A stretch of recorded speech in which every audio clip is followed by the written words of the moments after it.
अस्सलाम वालेकुम dear students, कैसे हैं आप सब। उम्मीद है सब खैरियत से होंगे। तो स्टूडेंट्स, नाइन्थ क्लास की फिज़िक्स 2025 का लेक्चर नंबर 1 है। इसमें चैप्टर नंबर 7 आज हम स्टार्ट करेंगे, थर्मल प्रॉपर्टीज़ ऑफ मैटर। ये आसान चैप्टर है, छोटा सा चैप्टर है, इसीलिए हमने इसको स्टार्ट किया। तो ये कुछ दिनों में ही ख़त्म हो जाएगा। तो दूसरी चीज़ ये कि आप लोग वीडियो देखते हैं लेकिन चैनल को सब्सक्राइब नहीं करते। कोशिश किया करें, अगर आपको वीडियो अच्छी लगती है, लेक्चर अच्छे लगते हैं, तो चैनल को सब्सक्राइब किया करें और अपने फ्रेंड्स के साथ शेयर भी करें। तो स्टार्ट करते हैं आज का लेक्चर। चैप्टर नंबर 7 है थर्मल प्रॉपर्टीज़ ऑफ मैटर, यानी आपने मादे की हरारती खसूसियात के बारे में बताना है। ये जो लफ्ज़ होता है थर्मल, ये जहाँ पे भी आ जाए इसका मतलब हीट होता है। ठीक है, तो आपने समझ आना है कि थर्मल का लफ्ज़ जहाँ पे आएगा यहाँ पे अब हीट के बारे में डिस्कशन होगी। तो स्टार्ट करते हैं। एक्सरसाइज का लॉन्ग क्वेश्चन है पेज नंबर 160 के ऊपर। लॉन्ग क्वेश्चन नंबर 7.1 जो कि आज हम कवर करेंगे वो है kinetic molecular theory of matter की आपने प्रॉपर्टीज़ बतानी है सॉलिड लिक्विड गैस के लिहाज से। तो स्टार्ट करते हैं। सबसे पहले हम मैटर की डेफिनेशन लिखेंगे। आप सबको पता है, ये आप छोटी क्लासों से पढ़ते आ रहे हैं कि मैटर क्या है। आपको पता है कायनात में हर चीज़ मैटर से ही मिलके बनी है। पूरी दुनिया में जितनी भी चीज़ें हम देखते हैं, जिन्हें हम टच कर सकते हैं, जिन्हें हम टच नहीं भी कर सकते, कुछ चीज़ें ऐसी भी हैं। तो जितनी भी चीज़ें हैं, तमाम चीज़ें किससे मिलके बनी हुई हैं? मैटर से मिलके बनी हैं। और मैटर 3 स्टेट्स में पाया जाता है, सॉलिड, लिक्विड और गैस। और चौथी भी एक स्टेट होती है मैटर की, वो होती है प्लाज्मा। वो आयोनिक स्टेट होती है, पॉजिटिव और नेगेटिव आयंस होते हैं उसमें। इसको भी हम लास्ट पे डिस्कस करेंगे। तो स्टार्ट करते हैं। Matter is anything that has mass and occupy space. तो बेसिकली मैटर वो चीज़ है, हर वो चीज़ है जो कि मास रखती है और जगह घेरती है। इसके साथ आप इसकी स्टेट्स के नाम लिख देंगे। अब हम एक एक करके इन सारी स्टेट्स को एक्सप्लेन करते हैं। तो सबसे पहले हम kinetic molecular theory of matter के बारे में डिस्कस करेंगे कि ये क्या होता है। बेसिकली इस थ्योरी के मुताबिक कुछ प्रॉपर्टीज़ हैं, ठीक है, मैटर की, वो हम यहाँ पे एक्सप्लेन करते हैं। सबसे पहली जो प्रॉपर्टी है वो ये है कि जो मैटर है, हमें ये तो पता है कि पूरी कायनात मैटर से बनी है, हर चीज़ मैटर से ही मिलके बनी हुई है। लेकिन मैटर किससे मिलके बना है? तो मैटर बना है मॉलिक्यूल से। आपको पता होगा कि जो basic building block of matter है वो एटम्स हैं। लेकिन एटम्स जो होते हैं वो बहुत ही ज़्यादा फंडामेंटल चीज़ें हैं। एटम्स के बाहर भी कुछ चीज़ें हैं जिन्हें हम मॉलिक्यूल्स कहते हैं। ठीक है, तो फिज़िक्स में हम यही पढ़ेंगे कि मैटर किससे मिलकर बना है?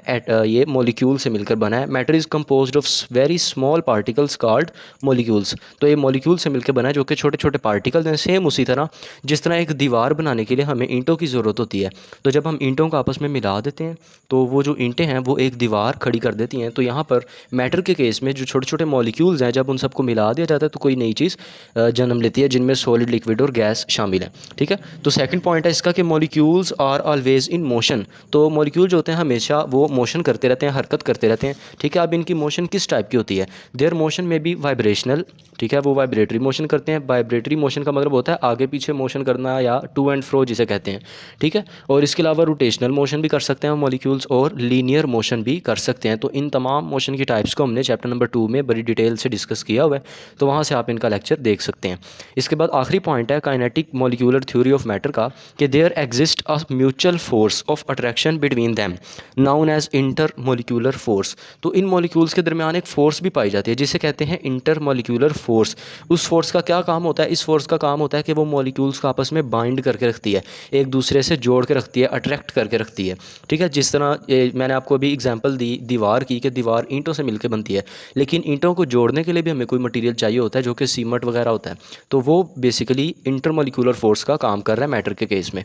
तो लास्ट पे इसका हम पॉइंट लिखेंगे कि this force depends upon distance between molecules. तो जो फोर्स होती है वो डिपेंड करती है डिस्टेंस पर। कह सकते हैं कि जो इंटरमॉलिक्यूलर फोर्स है Fi, वो इन्वर्सली प्रोपोर्शनल है S के, यानी डिस्टेंस के। तो F इन्वर्सली प्रोपोर्शनल 1/S लिख सकते हैं हम। यानी अगर डिस्टेंस बढ़ेगा मॉलिक्यूल्स के दरमियान तो फोर्स क्या हो जाएगी? कम हो जाएगी। यानी अगर दो मॉलिक्यूल्स हैं, उनके दरमियान डिस्टेंस है 2 मीटर, तो इनके दरमियान अब कोई फोर्स पाई जाएगी, हो सकता है वो हो 2 न्यूटन की फोर्स। लेकिन अगर हम इसी डिस्टेंस को बढ़ा दें, अगर मॉलिक्यूल्स अब 4 मीटर के डिस्टेंस पर हों, तो फोर्स कितनी पाई जाएगी? फोर्स कम हो जाएगी। ठीक है, फोर्स 1 न्यूटन रह जाएगी। तो जिस तरह डिस्टेंस बढ़ता जाएगा फोर्स क्या होती जाएगी? कम होती जाएगी। तो यानी फोर्स और डिस्टेंस आपस में इन्वर्सली प्रोपोर्शनल है। ठीक है, तो ये इसकी kinetic molecular theory of matter की प्रॉपर्टीज़ लिखी हमने। तो ये आपको इंपॉर्टेंट शॉर्ट क्वेश्चन भी है, बोर्ड में शॉर्ट क्वेश्चन पूछा जा सकता है ये। तो बाकी लॉन्ग क्वेश्चन की फर्स्ट हेडिंग होगी। सेकंड हेडिंग देखते हैं क्या है? Relation between kinetic energy and temperature. अब आपने ये बताना है कि जो मॉलिक्यूल्स हैं उनकी काइनेटिक एनर्जी और टेम्परेचर, इसमें क्या फ़र्क होता है। यानी अगर हम मॉलिक्यूल्स का टेम्परेचर इंक्रीज़ कर दें, मिसाल के तौर पर हमारे पास कोई सॉलिड चीज़ है, उस सॉलिड चीज़ को हम हीटअप करें, गर्म करें, तो उसको गर्म करने की वजह से क्या होगा, यहाँ पर हमने ये चीज़ ऑब्जर्व करनी है। तो जिस तरह ही हम किसी मैटर मैटर के मॉलिक्यूल्स का टेम्परेचर बढ़ा देते हैं तो टेम्परेचर बढ़ने की वजह से क्या होता है, काइनेटिक एनर्जी भी इंक्रीज़ होना स्टार्ट हो जाती है। तो इसका मतलब काइनेटिक एनर्जी और टेम्परेचर ये दोनों डिपेंड करते हैं एक दूसरे पे, ये डायरेक्टली प्रोपोर्शनल है, यानी एक के बढ़ने से दूसरी चीज़ भी बढ़ रही है। तो यहाँ पे यही सारा कुछ लिखा हुआ है, the molecules possesses kinetic energy due to motion and potential energy due to force of attraction. तो मॉलिक्यूल जो होते हैं वो मोशन की वजह से काइनेटिक एनर्जी प्रोड्यूस करते हैं और इसके अलावा वो पोटेंशियल एनर्जी क्यों प्रोसेस करते हैं, फोर्स ऑफ अट्रैक्शन की वजह से। बाकी ये काइनेटिक और पोटेंशियल एनर्जीज़ के बारे में हमने चैप्टर 5 में पढ़ा हुआ है, तो वहाँ से आप इसको देख सकते हैं। इसके बाद पहला पॉइंट आ जाएगा कि when a substance is heated, कि जब किसी भी चीज़ को गर्म किया जाता है, its temperature rises and molecular motion becomes more strong which increases the kinetic energy of them. तो जिस तरह ही हीटअप किया जाता है किसी भी सब्सटेंस को, तो उसके मॉलिक्यूल्स का टेम्परेचर बढ़ जाता है, जिसकी वजह से क्या होता है कि एक काइनेटिक एनर्जी की वैल्यू भी बढ़ जाती है। टेम्परेचर टी और काइनेटिक एनर्जी दोनों क्या है, डायरेक्टली प्रोपोर्शनल है। Hence temperature depends upon kinetic energy of molecules. तो इस तरह ये भी हेडिंग कंप्लीट हो जाएगी। इसके बाद आगे हम चलते हैं, जो अगली हेडिंग है वो काफ़ी ज़्यादा आसान है, जिनमें सॉलिड्स, लिक्विड्स और गैस आ जाते हैं। ठीक है, बेसिकली हमने इन सब की अब प्रॉपर्टीज लिखनी है और साथ एक दो एग्जांपल लिख देंगे। ठीक है, तो स्टार्ट करते हैं सबसे पहले सॉलिड से। सॉलिड क्या होते हैं, सॉलिड का मतलब होता है ठोस चीज़, सख्त चीज़। तो they have definite fixed shape and volume, इनकी शक्ल क्या होती है, फिक्स होती है, इनका वॉल्यूम फिक्स होता है। यानी जिस तरह ये पेन है, पेन भी एक सॉलिड चीज़ है, इसका जो शेप है वो फिक्स है। अगर मैं इसकी शेप चेंज करने की कोशिश करूँगा तो ये टूट जाएगा। ठीक है, तो इसीलिए इनकी शेप क्या होती है, फिक्स होती है। ये ठोस चीज़ें होती हैं, सख्त होती हैं। Molecules are always in vibratory motion.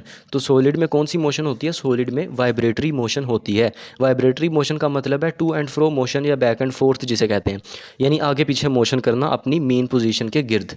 ठीक है, इसके बाद तीसरा पॉइंट है, molecules are tightly packed. Molecules आपस में मजबूती से जुड़े होते हैं। So there are no distances between them, इसी वजह से इनके दरमियान कोई भी डिस्टेंस नहीं होता। ये आप डायग्राम में भी यहाँ पे देख सकते हैं, ये हमने सॉलिड का कोई पोर्शन लिया है। ठीक है, इस पोर्शन में क्या है कि तमाम मॉलिक्यूल्स आपस में टाइटली पैक्ड हैं, मजबूती से जुड़े हुए हैं, और इनके दरमियान जो डिस्टेंस है वो बिल्कुल ही ना होने के बराबर है, जीरो डिस्टेंस है। ठीक है, there are strong intermolecular forces between them, और इनके दरमियान फोर्सेज होती हैं वो क्या होती हैं, स्ट्रॉन्ग होती हैं। तो एग्जाम्पल हम इसकी सॉलिड की लिख सकते हैं, आयरन, वुड। तो इसके अलावा और भी आप एग्जाम्पल लिख सकते हैं, प्लास्टिक लिख सकते हैं, ग्लास लिख सकते हैं, तो तमाम सॉलिड्स ही हैं। इसके अलावा लिक्विड्स आ जाते हैं। लिक्विड्स में क्या होता है कि they do not have definite shape and volume. तो लिक्विड्स का कोई भी मखसूस शक्ल या वॉल्यूम नहीं होता। ठीक है, लिक्विड्स को जिस भी वेसल में या कंटेनर में डाला जाता है तो वो उसी की शक्ल इख्तियार कर लेते हैं। ठीक है, जिस तरह वाटर हो गया, मिल्क हो गया। इसके अलावा molecules are sliding over each other and have random motion. Liquids के मॉलिक्यूल रैंडम मोशन यानी बेतरतीब मोशन करते रहते हैं, वो जहाँ मर्जी आज़ादाना मोशन करते रहते हैं। ठीक है, रैंडम मोशन होती है उनकी। There is some distance between molecules, और मॉलिक्यूल्स के दरमियान कुछ डिस्टेंस भी पाया जाता है, और यही वजह है कि वो लिक्विड्स जो हैं वो किसी भी कंटेनर में डालने पर उस कंटेनर की शक्ल ले लेते हैं, क्योंकि उनके मॉलिक्यूल्स में डिस्टेंस काफ़ी ज़्यादा पाया जाता है, और इसके अलावा उनकी इंटरमॉलिक्यूलर फोर्स भी क्या होती है, वीक होती है। इसके बाद एग्जाम्पल आप देख सकते हैं लिक्विड की, ये है वाटर और मिल्क ETC, और ये डायग्राम सामने बनी हुई है कि मॉलिक्यूल्स के दरमियान हमने डिस्टेंस शो कर दिया। लास्ट पे आ जाता है gas. They do not have definite shape and volume. Similarly liquid की तरह ही गैस का भी कोई फिक्स शेप या वॉल्यूम नहीं होता। गैस को भी हम जिस कंटेनर में डालते हैं वो उसी कंटेनर की शक्ल इख्तियार कर लेती है। इसके अलावा मॉलिक्यूल्स हैव रैंडम मोशन, इसके मॉलिक्यूल्स भी रैंडम मोशन करते हैं। There is a large distance between molecules. तो सबसे कम डिस्टेंस होता है सॉलिड्स में, उससे ज़्यादा थोड़ा सा डिस्टेंस होता है लिक्विड्स में, और सबसे ज़्यादा डिस्टेंस होता है गैस में मॉलिक्यूल्स के दरमियान। ठीक है, तो यहाँ पे हम लार्ज डिस्टेंस लिखेंगे। इसके अलावा इसमें कोई इंटरमॉलिक्यूलर फोर्स नहीं पाई जाती, अगर पाई भी जाती है तो वेरी वीक होती है, इतनी ज़्यादा वीक होती है कि हम इंटरमॉलिक्यूलर फोर्स को ज़ीरो कह सकते हैं। ठीक है, तो गैस के मॉलिक्यूल्स के दरमियान फोर्सेज नहीं पाई जाती हैं और डिस्टेंस भी बहुत ज़्यादा होते हैं, आप डायग्राम में भी देख सकते हैं। इसके अलावा एग्जाम्पल्स हैं गैस की, एयर और स्मोक वगैरह। लास्ट पे आ जाएगा जी प्लाज्मा। प्लाज्मा ये आपको शॉर्ट क्वेश्चन पूछा जा सकता है, लॉन्ग क्वेश्चन यहाँ गैस पे ख़त्म हो गया। ठीक है, जो पहला लॉन्ग था ये एक एक्स्ट्रा शॉर्ट क्वेश्चन है, इसके आगे ही लिखा हुआ है, टॉपिक के आगे ही आप देख सकते हैं। तो प्लाज्मा एक इंपॉर्टेंट शॉर्ट क्वेश्चन है। बेसिकली ये मैटर की चौथी हालत है, ये आयोनिक हालत है। इसमें पॉजिटिव और नेगेटिव आयंस जो होते हैं वो पाए जाते हैं एटम्स के आयोनाइजेशन होने की वजह से। ठीक है, तो ये एक कंडक्टिंग स्टेट है। इसके अलावा जो प्लाज्मा है, बेसिकली जब हम गैस को हीटअप करते हैं बहुत ज़्यादा टेम्परेचर पे, तो वो जो गैस है, स्पेसिफिक गैस, वो प्लाज्मा की सूरत इख्तियार कर लेती है। तो इसको रीड करते हैं, plasma is a gas in which most of atoms are ionized containing positive ions and electrons. ठीक है, पॉजिटिव और नेगेटिव आयंस यानी इलेक्ट्रॉन्स इसमें पाए जाते हैं। ये एक चार्ज्ड गैस जिसे हम कह सकते हैं, ठीक है। तो ये आयोनाइजेशन ये क्या है, आपने केमिस्ट्री में पढ़ा होगा। इसके अलावा plasma is a conducting state of matter, ये क्या है, कंडक्टिंग स्टेट है, यानी इसका मतलब है कि इसके अंदर से करंट पास कर सकता है, क्योंकि कंडक्टर्स ऐसे मटीरियल होते हैं जिनमें से करंट पास होता है और इंसुलेटर्स ऐसे मटीरियल होते हैं जिनमें से करंट पास नहीं होता। तो प्लाज्मा क्या है, कंडक्टिंग स्टेट है। इसमें ये पॉइंट हमने लिखा भी हुआ है कि it allows electric current to pass through it, ये अपने अंदर से इलेक्ट्रिक करंट को गुजरने की इजाज़त देता है। तो लास्ट प्रॉपर्टी है प्लाज्मा की कि it is known as fourth state of matter, ठीक है। पहली तीन जो है वो सॉलिड लिक्विड गैस हैं और ये चौथी स्टेट होती है। लेकिन अगर यहाँ पे एक एमसीक्यूज़ हम डिस्कस करें, अगर आपको बोर्ड में एमसीक्यूज़ पूछा जाए कि how many states of matter, कि मादा की कितनी हालतें होती हैं, तो आप 3 पे टिक करेंगे या 4 पे टिक करेंगे, आप 3 पे टिक करेंगे, ठीक है। ये जो चौथी हालत है प्लाज्मा की, ये बहुत ज़्यादा रेयर है, ये हर जगह पे नहीं पाई जाती कायनात में, जबकि सॉलिड लिक्विड और गैस वो कॉमन है। तो इसीलिए जो मोस्टली हम ऑब्जर्व करते हैं वो मैटर की 3 हालतें हैं, जो प्लाज्मा है उसको बनाया जा सकता है, लेकिन अगर ये नेचुरली पाई जा रही है तो ये बहुत ही ज़्यादा रेयर होती है। इसीलिए हम कहते हैं बेसिकली मैटर की कितनी स्टेट्स हैं, 3 स्टेट्स हैं, तो आप 3 पे टिक करेंगे। तो एग्जांपल्स इसकी देख सकते हैं प्लाज्मा की, कि सूरज में sun and most of other stars, ये स्टार्स में पाई जाती है। इसके अलावा प्लाज्मा टीवी में पाया जाता है, गैस डिस्चार्ज ट्यूब्स में पाया जाता है, और लाइटनिंग फॉर्मेशन, ये जो आसमानी बिजली होती है इसमें भी प्लाज्मा की मिकदार पाई जाती है। इसके अलावा जो हम घर में बल्ब्स वगैरह इस्तेमाल करते हैं, इसमें भी, इसके फिलामेंट में भी प्लाज्मा की मिकदार थोड़ी सी पाई जाती है, due to ionized air molecules, जो बादलों में हवा के मॉलिक्यूल्स होते हैं उनके आयोनाइजेशन की वजह से ये लाइटनिंग में यानी बिजली में पाई जाती है। तो ये प्लाज्मा की एग्जांपल्स थी और ये आज का लेक्चर था। मुझे उम्मीद है आज का लेक्चर आपको आसान लगा होगा, समझ आया होगा। अगर आपको वीडियो अच्छी लगी, इसको लाइक करें, अपने फ्रेंड्स के साथ शेयर करें और हमारे चैनल को सब्सक्राइब करें। मिलते हैं आपसे अगले लेक्चर में, तब तक के लिए अपना ख्याल रखिएगा। अल्लाह हाफिज़।